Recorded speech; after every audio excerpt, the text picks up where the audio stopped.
Hold on. Lividity is faintly pronounced. Whoever this is has been dead for 2 days. No longer. We need to investigate. Another dead body. This is your job. Steel yourself. Calm now. Carefully. Just another day. Just another dead body. Breathe. There's some dried blood on the metal bench, right where the corpse's head rests. The floorboards are rotten and slippery wet around the hole. An empty bottle lies nearby. A chewing gum wrapper is clutched in his fist. They screech under your feet ominously. It's hard to say whether the dead man's weight was the cause of the boardwalk to break. It definitely looks fragile.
You see waves churning below.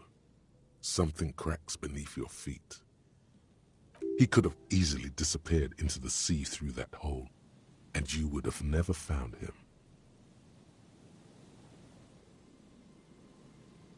A .75-liter Tallulah vodka with its cap missing. There's hardly anything left inside. Tear all around us. I'd prefer if you didn't collect them this time. It's not proper. Hrabowski spearmint chewing gum.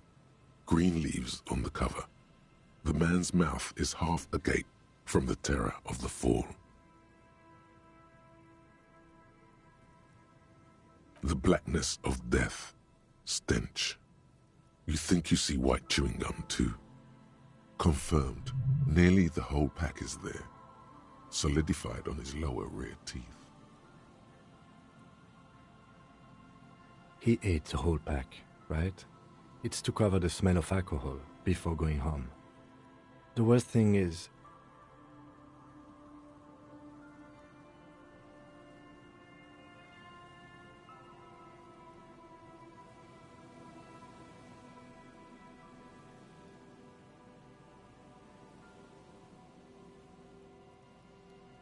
I've seen it before. Almost the same scenario. Even the chewing gum. It's always the same. A dried chunk of blood covers the hair at the back of his head. An open wound. It's sticky and cold to your touch. This is what killed him. I don't see any other major wounds, do you? Seems like the head wound was fatal. It's exactly the shape of the bench. The entire boardwalk creaks in the wind as you take a step back.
He's wearing mud-caked boots, beige trousers, and an old brown leather jacket with a bright blue lining. There are traces of kebab sauce on his chest. The leather jacket suits him well. It must be custom-made. You find some sunflower seeds and a rain-soaked library card folded into two. His jacket feels sodden and heavy under your hand. Good. We should take a look at that library card after this is done.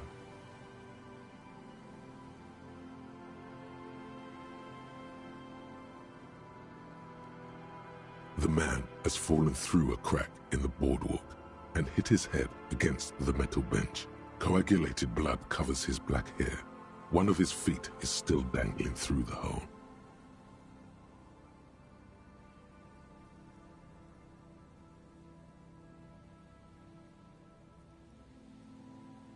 A bad fall. It might have been dark outside. This place is a minefield in the dark. His expression is dull, like the sea behind him. Drops of water shining on his mustache. His eyes, empty and wide, look frightening in their frozen gaze. Height, 170 to 175 centimeters. Curly hair, stout build. Age, approximately 50 to 60 years. Death by misadventure. He slipped and fell through the boardwalk. A truly unfortunate accident.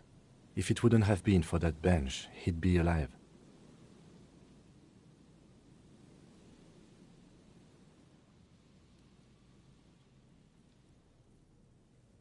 What about it? The deceased ate some kebab. It's probably from a nearby place, maybe in the Pox. Sometimes a kebab is just a kebab. No, I don't see anything that points in that direction. For now, let's treat this case as a simple, albeit sad, accident, unrelated to the murder case. Agreed. If this somehow converges later, why not? But keep it simple for now. Oh yes. Some symptoms of acute alcohol poisoning could have definitely played a role here. Severe confusion, respiratory depression, unpredictable behavior. But I think that death arrived through head trauma, not liver failure. It does seem to be a pretty straightforward misadventure, although there's still a question of identifying the body. Looks like one of the locals. He'd have to know this spot to come here. You don't just walk over here. But that's just a lazy assumption. What do you think? We do know that he was married. But you're right. Let's not run ahead. For now, all we know is that he's an unidentified middle-aged man found dead on the Martinez boardwalk. From where I stand, I can see two options. We either take the case and follow the leads to identify the body on our own, or we report back to the station and leave this for our colleagues to handle.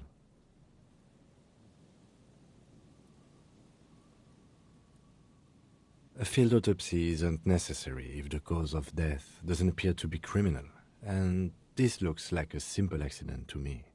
I'd say we should just write down head trauma and leave it at that. Let's keep this detour as short as possible. The sooner we get back to finding Ruby, the better. Maybe, but we don't really have much time or resources to spare. The guys at processing will take care of the rest.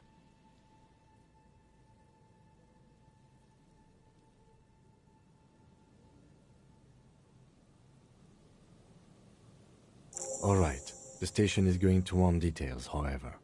Let's examine that library card you found on the man's body, see if it has any clues.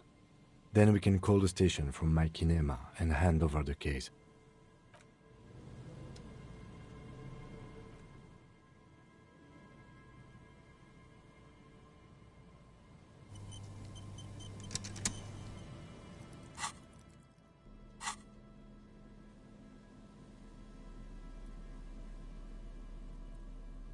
The library card is folded into two and still slightly wet to the touch.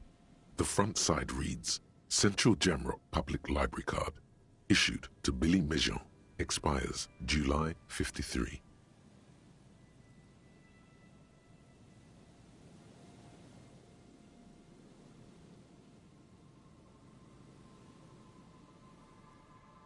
Billy is a unisex name. Could be the deceased or his family member.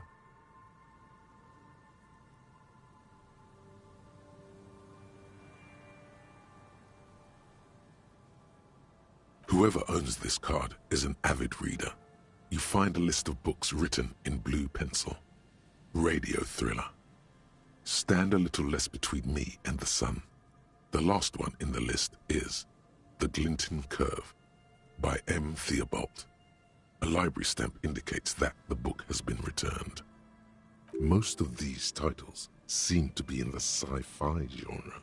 Some thrillers too. If lost, please return the card to the library.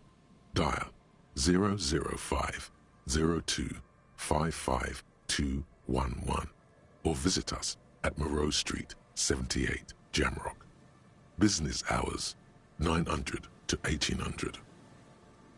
We already decided to let the station handle this case, so there's no need for us to call the library. Good. We've examined the library card. That should be enough for our colleagues. Now we can call the station from my kinema and hand over the case.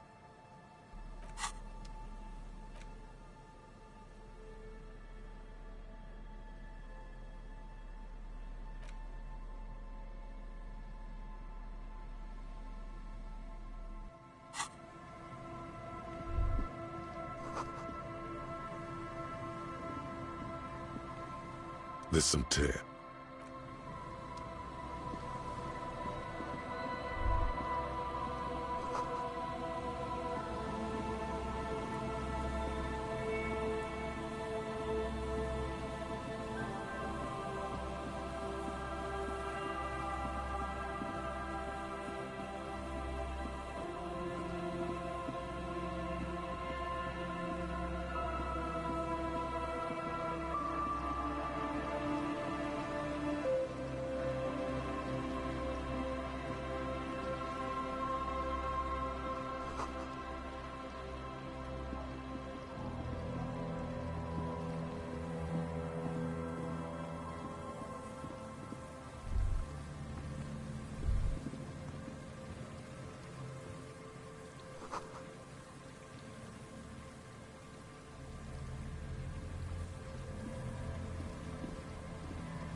Hello, I'm Gary. How do you do, officer? Yellow man. I mean, officer. The lieutenant raises his eyebrows slightly and takes out his notebook. Yellow man. Interesting. This is something to ask him about, after a little probing first. I'm just waiting for my friend Morel to finish up with his insect traps so we can return to civilization. I like nature, just not this bloody coast. It's mostly drunks and degenerates that come here. Degenerates? This man respects authority too much. To see the truth inscribed upon thine own visage. Pretend thou art a paragon of virtue.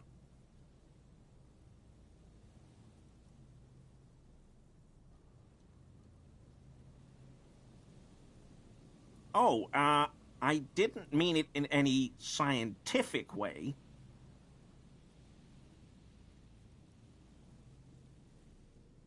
My mug? His eyes widen at the sight of the mug. He's seen it before, all right.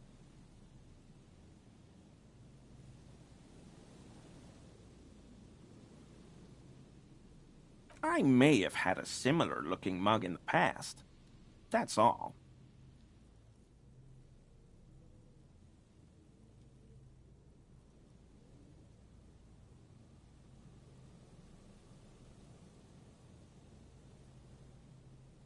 Maybe. Okay. Yes, I did. I know I shouldn't have, and I am very sorry, officer. You're not going to find me, are you? Whew. Thank you. You won't regret this. I won't use another man's property to dump my garbage ever again. I don't know what got into me, really. Work has been stressful lately. Damn Koiko's price dumping us out of competition. What did you do, Gary? Nothing. Nothing. Just answering some questions. Helping out the law. I know a guy who works with the trash collection services, CS Municipal. He gave me a master key for the trash containers of Martinez.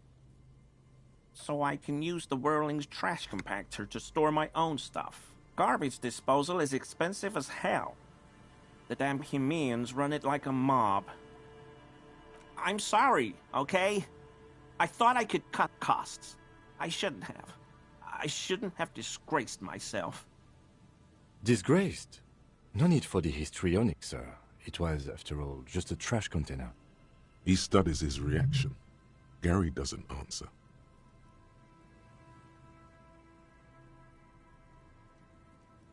Officer, please. Let me explain. It's not like that. I was only cleaning up. I live right across the yard from where he was hanged, and I saw him stripped naked. All the clothes lying around in the yard, smelling. People are animals, you know? Then I came out to clean up the rags because no one else would. I put them into the Whirling's trash, along with a broken mug, admittedly. Okay, I was coming to throw the mug away, and, well, I threw the mug there and the clothes too. Right. It was just civic duty. Exactly. That's exactly what it was. Civic duty. As he shifts uncomfortably, a series of clicks, like the clinking of glass beads against one another as they roll across a hardwood floor. You've heard this sound before, but where? Armor? No. I mean, yes. Of course. I know he was wearing armor, but I don't know anything about it. An infant could see he's not telling the truth, but he's too scared to admit more wrongdoing.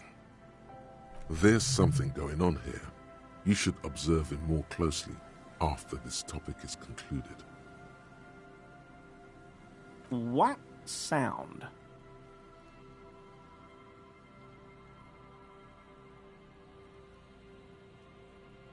I haven't the slightest. There's lots of weird stuff out here in the reeds, though. Insects, trash. Could be the wind shifting some garbage nearby. The sound you heard was not the sound of something easily abandoned. I hope I can help your investigation, in my small way. Does this mean you were in his apartment, admiring his colonial mug collection? Perhaps it would be interesting to tell him.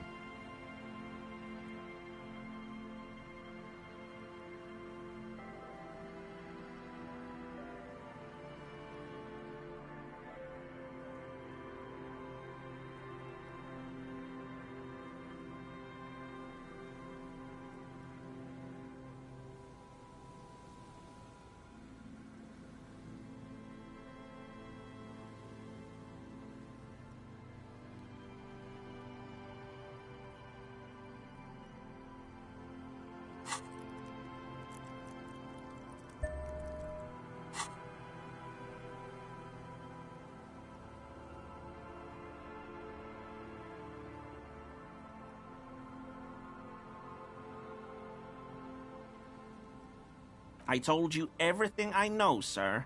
I'm truly sorry for the mug, but I have nothing to do with that. He's not feeling too comfortable in his own skin. Odd, I'd say. Uncomfortable shifting around doesn't make him the killer, though. It's something else.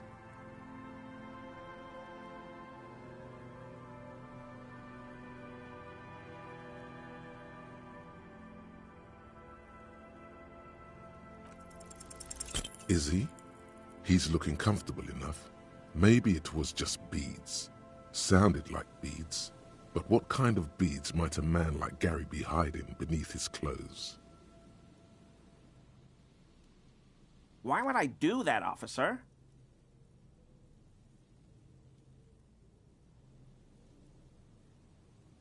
But, officer, I'm not wearing any women's clothes. Sure do, officer. His eyes narrow slightly. He's wondering where this is going.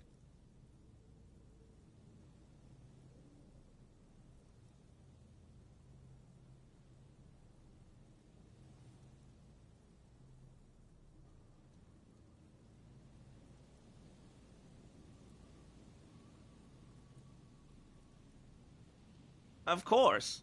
Of course.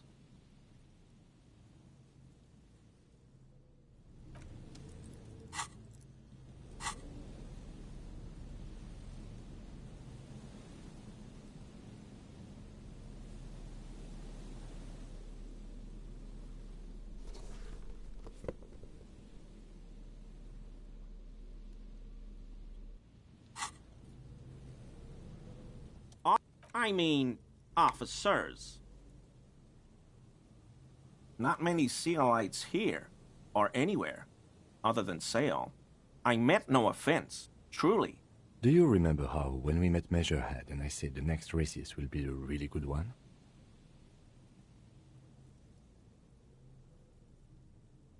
Well, this is that racist.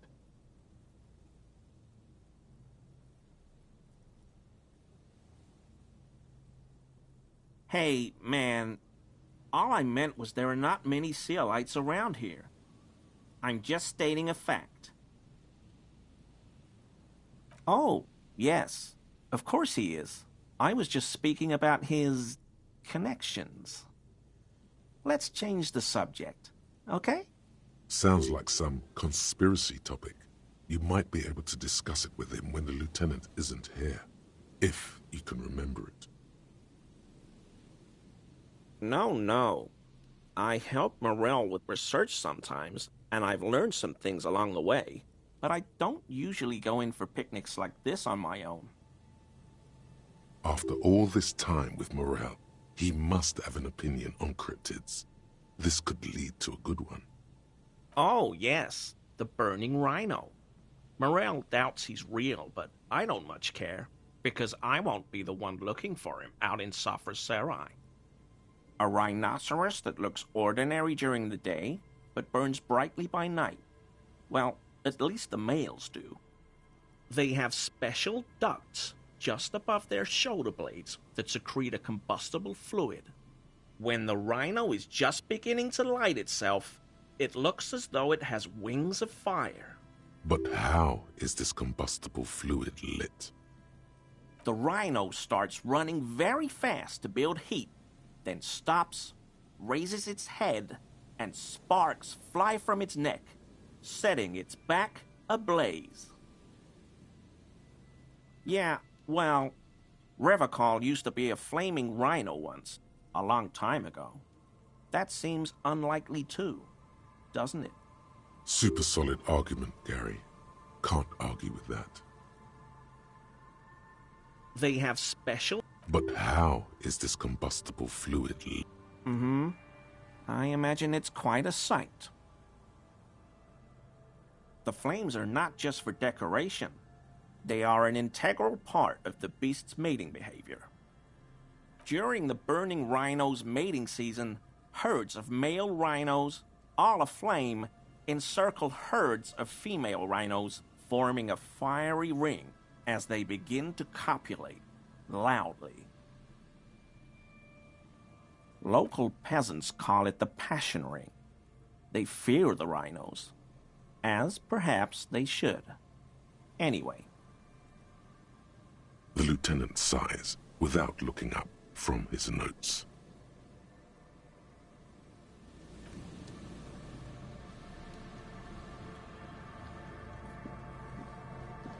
Here we go. Nice and easy. No way out, little guys. No. There's a cylinder on the ground in which the man is arranging some netting. It looks like some kind of trap. He notices you. Who's there? Oh, the police. Hello, officers. His self-conscious enthusiasm renders his movements ungainly. He looks like your understanding of a scientist. To what do I owe the pleasure? That's sarcasm. He takes no pleasure from your appearance. Oh no, it's all right. I'm just busy. What's this about? Hey, of course. Thank you for passing along the message. That damn water lock is broken, and we can't go all the way around the 881. The 881 is a raised motorway that separates Martinez from Jamrock. The labyrinth of streets underneath it makes it difficult to pass, not like walking over a nice waterlock.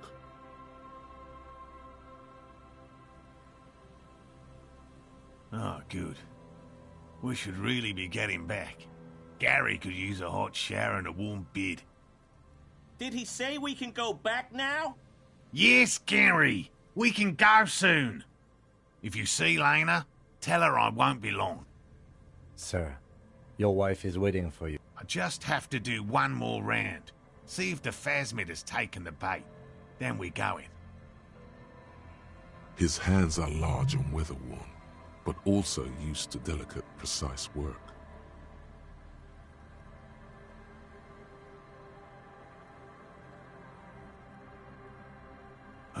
No. No, of course not. Why? Well, he's been a little unenthusiastic about the trip. More so than usual. That's understandable. He just wants to get home and warm up.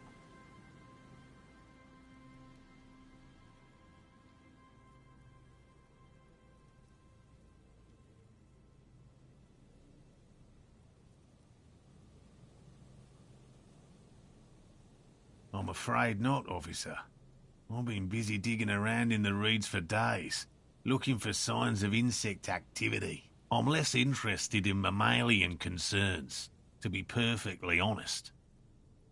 The lieutenant takes a short note in his notebook, then gestures for you to proceed.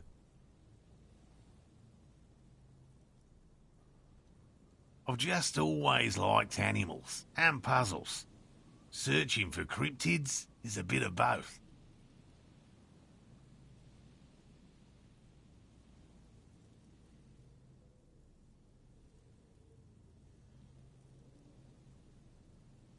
Real. I know you think one is a respectable profession, while the other is superstition. Everyone does.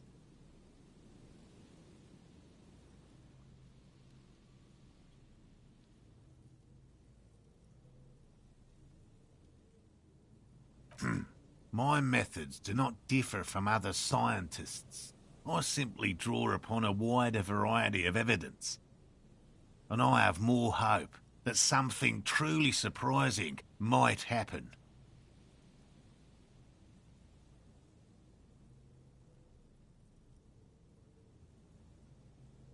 No, as I said, I have yet to catch a cryptid, although I have come close.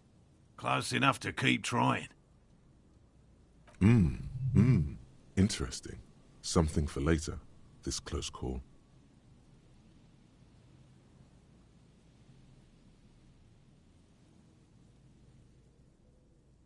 It's not child's play, just because I have to traipse through the mud every so often.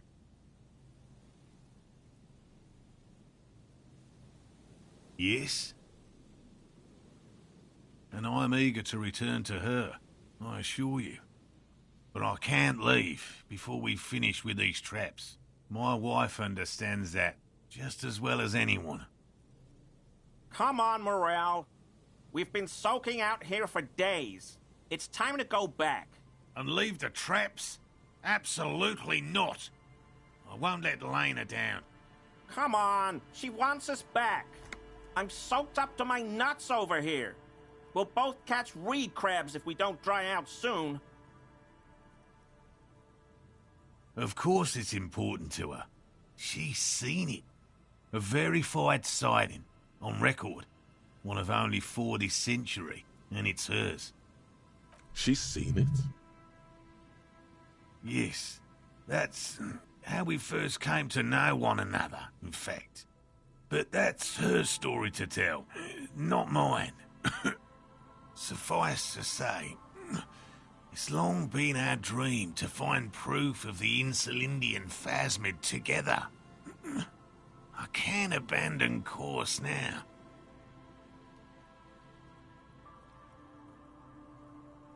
No. The traps need to be monitored on a regular schedule. What would we do if the phasmid were to starve while we were sipping tea at the hostel? He's dead set on this. I could go for some trap setting.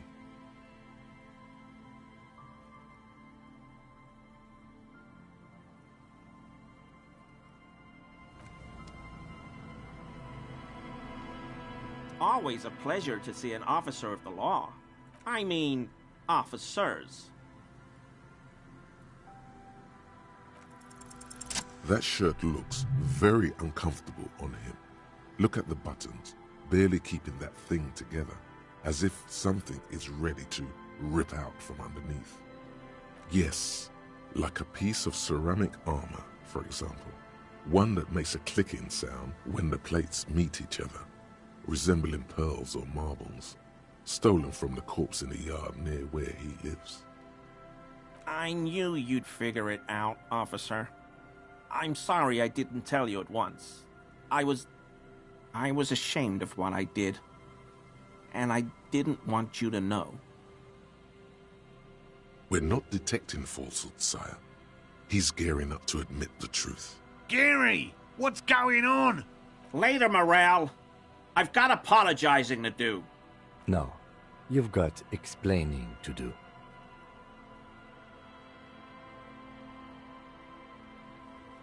Everyone was picking those pieces off him, and I was watching them do it. And they'd scattered his clothes all over the yard. Everything was smelling. So I went there to take out the trash and started cleaning up. All those rags on the ground, him swinging up there, and I had a lapse of honor, sir. I thought, he's a foreigner. They all say he wasn't from here. Only the cuirass was left, so I stripped it off him. It was early in the morning. No one saw me. I took it with me. It was a mistake. Had I known it'd give you guys trouble, I wouldn't have... Fuck. We're detecting sincere contrition here, sire. He's not trying to flatter anyone. It's okay. It was a loose end, and you are tying it up now. I'm so fucking sorry I called you Yellow Man. Sealite officers commanded the suzerain's navy. Most of them sided with the king when... They were thoroughly conservative men, he realizes suddenly.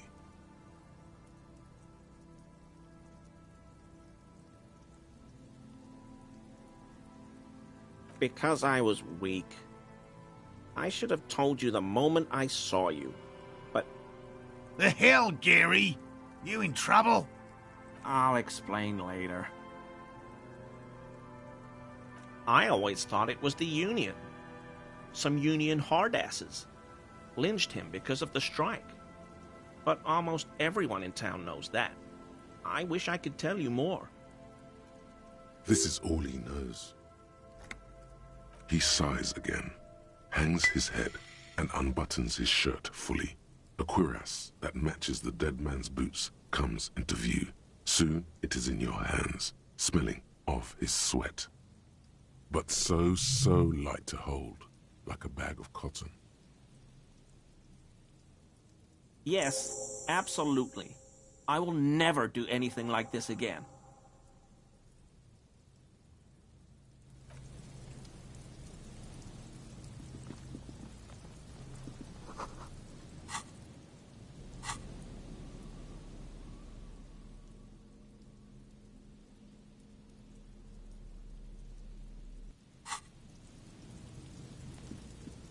A metal and plastic contraption bobs up and down amidst the trembling reeds. At first, it just looks like trash, but if you look closer...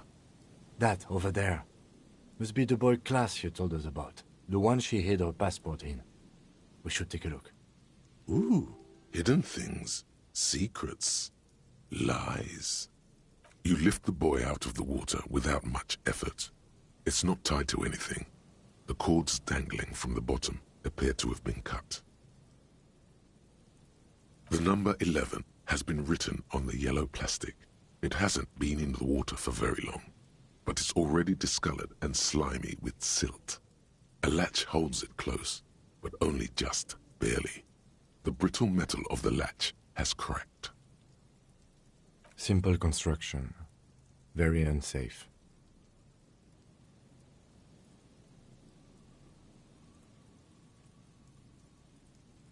There's something in there, splashing around. It smells like you would expect it to smell. A concentrated version of the coast. Salt, industrial slop and decay. The water this side of the peninsula is cleaner. Actually, smells a little salty. A shot glass's worth of seawater pours out. Some algae, and nothing else. Well, damn.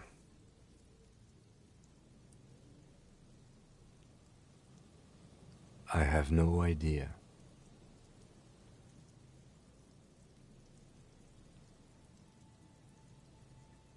Or think we do. This is a small loose end, either way. Not important, I hope.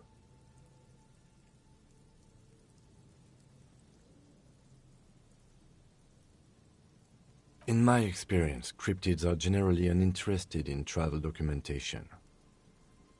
You could ask the miss what she thinks, later, if you have the time, though you doubt she'll tell you much at this point. We still got here too late. There's nothing of use here anymore.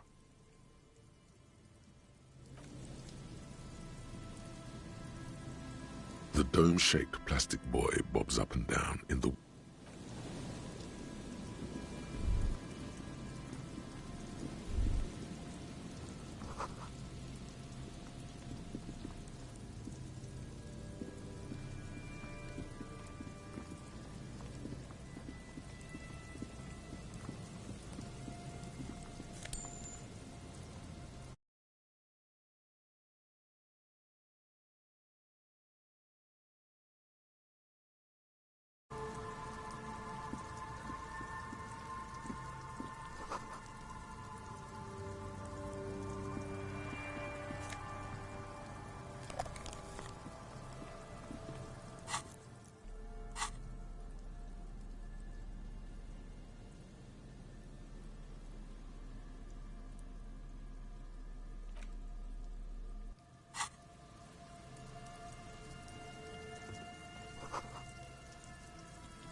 A scattering of bullet holes is spread across the cracked wall, reaching from one corner to the other.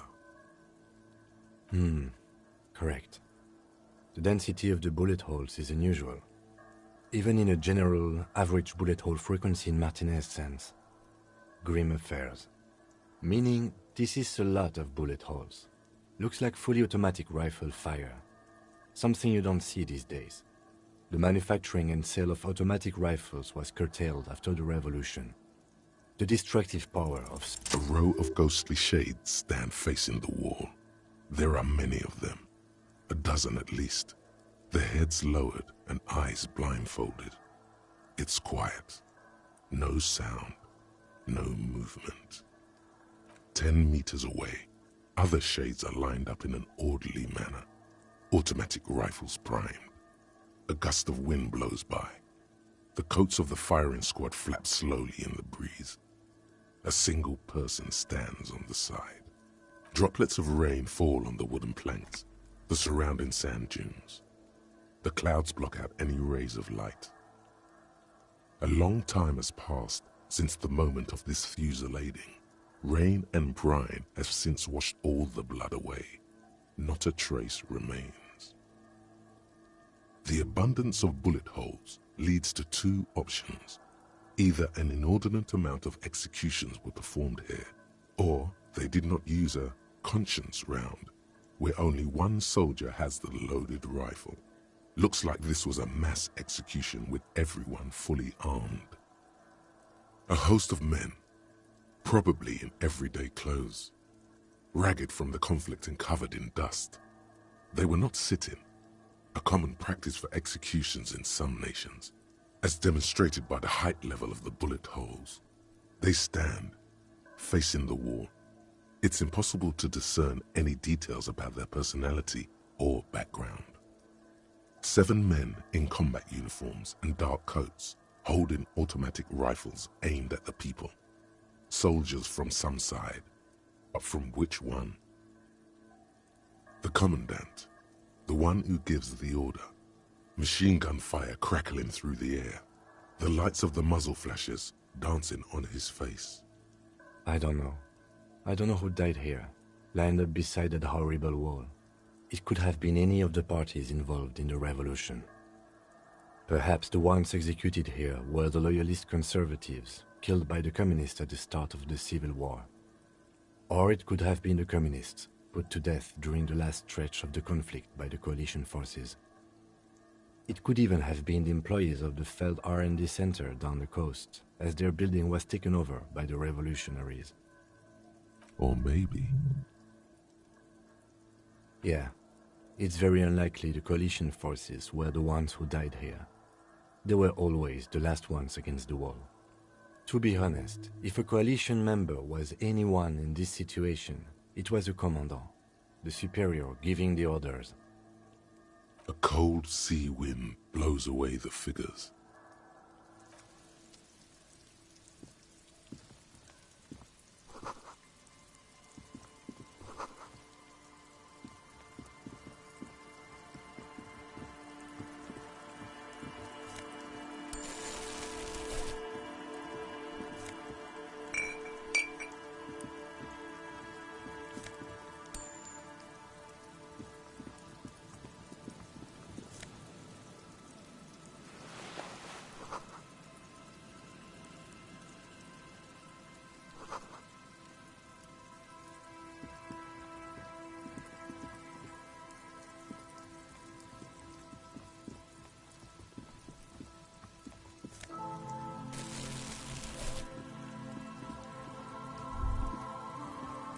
There's no way the perp is in here, officer. Look how scarred the boards are. All attempts to pry them off have failed. Not this time. The opposition is insurmountable, but I like the spirit. Have some points. It's lonely and cold without points. The suspect? God, I hope not. I can't see a way in, though many have tried.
A shaggy-looking girl in her late teens or early 20s kneels on the ice with an electronic contraption in her hand. Hearing you approach, she looks up. Oh, hello there. Huh? Maybe she didn't hear you. A little louder. So should you. Oh, I didn't notice that.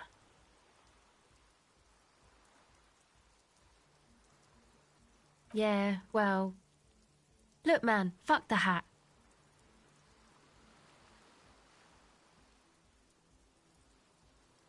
I'm sorry I said fuck the hat. I was concentrating on something else. My whole family swears and it rubbed off on me.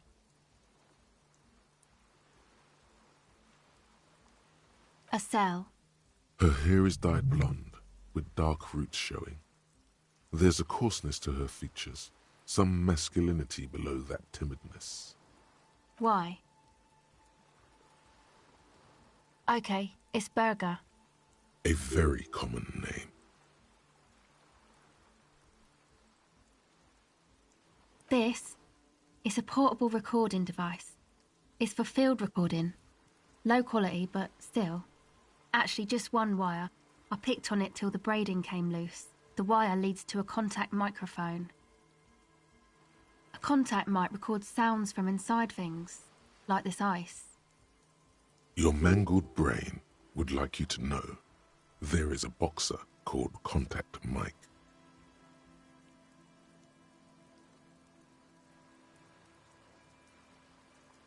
No idea.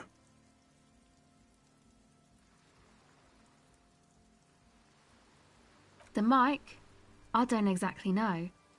Somehow it doesn't pick up vibrations from the air.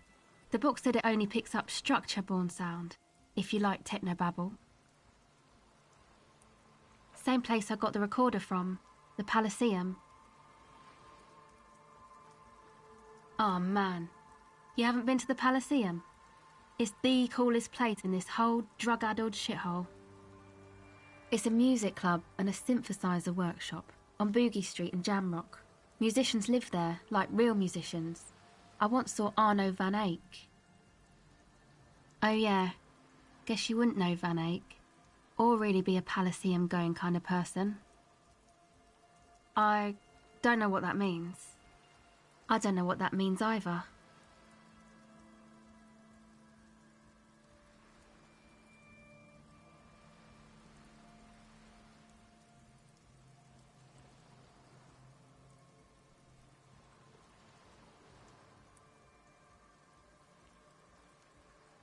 That's cool.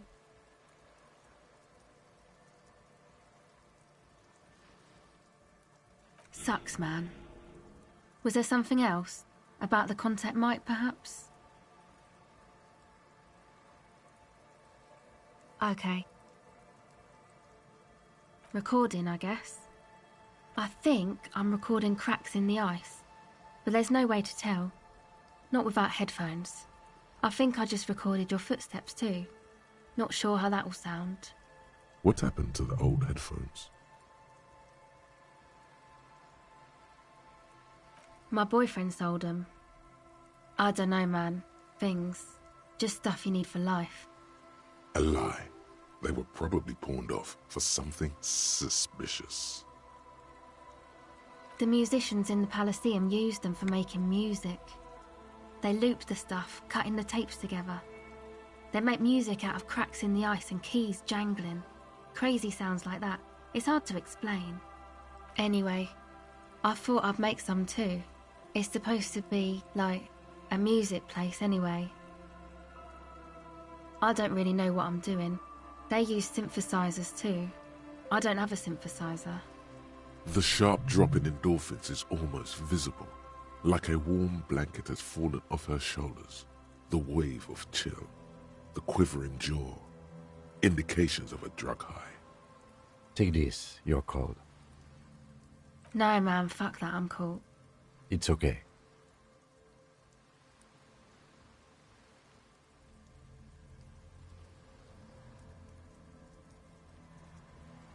Thanks.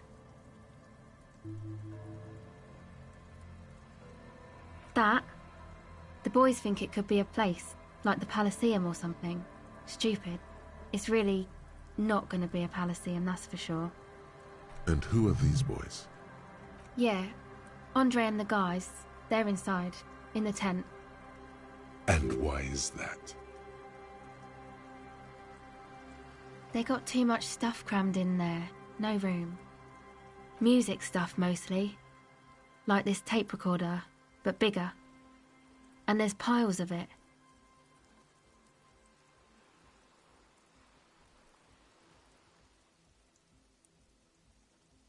That stuff is more expensive than I am. More expensive than any of us, really. Doesn't matter, I can take the cold. Go ahead.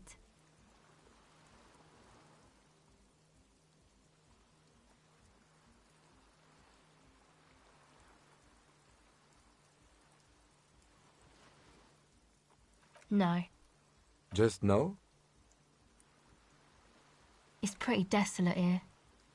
I only hear the dogs bark at night and see the shadows move down the coast.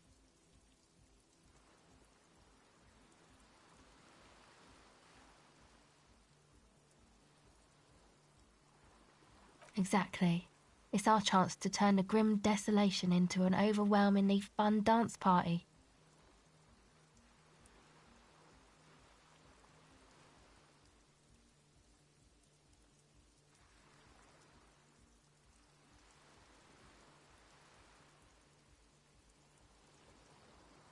Okay, bye.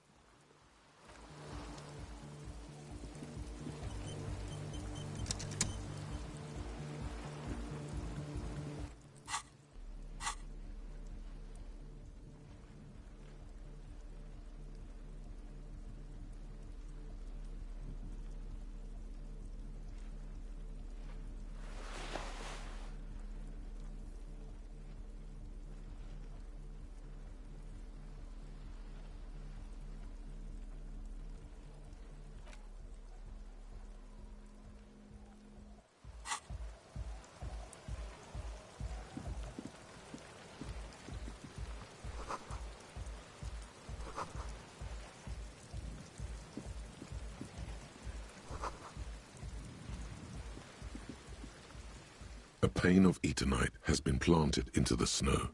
2 poles are holding it up. Barely holding it up. It could fall over any minute. A stronger gust of wind might be enough. It looks like a makeshift bridge. Could be convenient. The pane falls into the icy snow with a soft thunk.